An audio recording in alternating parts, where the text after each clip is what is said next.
Dans un village entouré de grands baobabs, vivait une jeune fille, appelée Aïcha. Elle était connue pour sa grande beauté. Sa peau brillait sous le soleil et ses yeux ressemblaient à deux étoiles. Beaucoup de jeunes du village l'admiraient. Certains disaient même qu'elle était la plus belle fille de toute la région. Mais avec le temps, Aïcha commença à devenir orgueilleuse. Elle pensait qu'elle était meilleure que les autres. Elle parlait peu aux filles de son âge et ignorait souvent les conseils des anciens. Chaque soir, elle allait au bord de la rivière. Elle aimait regarder son visage dans l'eau claire. Quand la lune apparaissait, son reflet devenait encore plus lumineux. Elle souriait et disait doucement : « La lune brille pour moi seule. » Un jour, le vieux sage du village l'approcha. Il lui dit calmement : « Ma fille, la beauté est un cadeau. Mais si ton cœur devient dur, ce cadeau peut se transformer en malheur. » Aïcha ne prit pas ces paroles au sérieux. Elle pensait que rien de mauvais ne pouvait lui arriver. Le soleil se coucha comme d'habitude, mais la lune ne se leva pas. Le ciel resta noir et vide. Les habitants levèrent les yeux, les mets levaient les yeux, inquiets. La nuit devint très sombre. On ne voyait presque rien. Les enfants commencèrent à pleurer. Les chiens aboyaient, sans arrêt. Même la rivière semblait silencieuse. Les jours suivants, les problèmes commencèrent. Les plantes se fanèrent. Les récoltes séchèrent. Certains animaux tombèrent malades. Le village perdit sa joie. Les anciens se réunirent autour du feu sacré. Après de longues discussions, le plus âgé parla d'une voix grave. La lune africaine est fâchée. Elle éclaire les cœurs purs. Mais lorsqu'elle voit l'orgueil, sa lumière se cache. Peu à peu, les regards se tournèrent vers Aïcha. Elle sentit son cœur battre très fort. Pour la première fois, elle eut peur. Elle se demanda si son comportement avait causé ce malheur. Cette nuit-là, elle ne dormit pas. Elle comprit que la beauté ne pouvait pas protéger un village entier. Le lendemain matin, Aïcha prit une décision courageuse. Elle alla voir les anciens et dit : « Si j'ai causé ce problème, je veux réparer mon erreur. » Elle décida d'aller dans la forêt sacrée pour demander pardon à l'esprit de la lune. Cette forêt faisait peur à tout le monde. On disait qu'elle révélait la vérité, cachée dans le cœur des hommes. Aïcha marcha longtemps.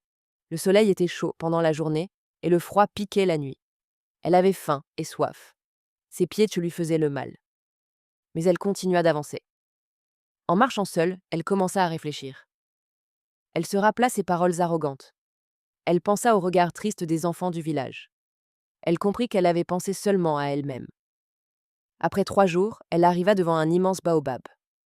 Fatiguée, elle tomba à genoux et pleura. « Je suis désolée.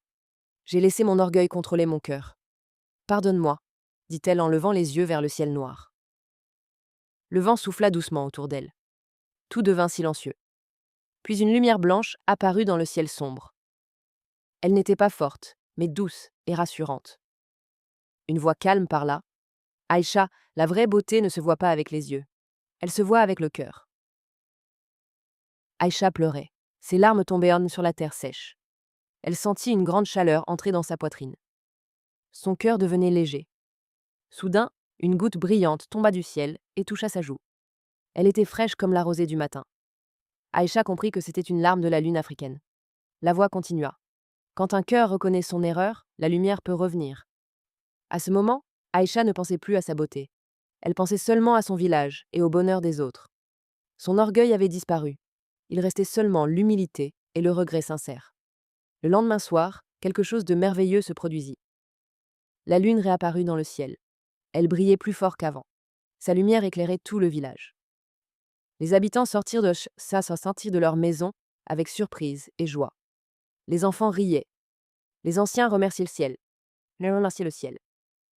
Les jours suivants, les plantes redevinrent vertes. Les animaux retrouvèrent leur force. La vie revenait doucement. Aïcha rentra au village, changée. Elle ne cherchait plus à être admirée. Elle aidait les femmes à apporter l'eau. Elle partageait sa nourriture avec les plus pauvres. Elle écoutait les conseils avec respect. Les gens remarquèrent en son changement. Ils comprirent ensemble que son cœur était devenu beau. Depuis ce jour, quand la lune brille très fort, les anciens disent aux enfants : « N'oubliez jamais, l'orgueil éteint la lumière, mais l'humilité la fait revenir. » Et l'histoire des larmes de la lune africaine continua d'être racontée de génération en génération.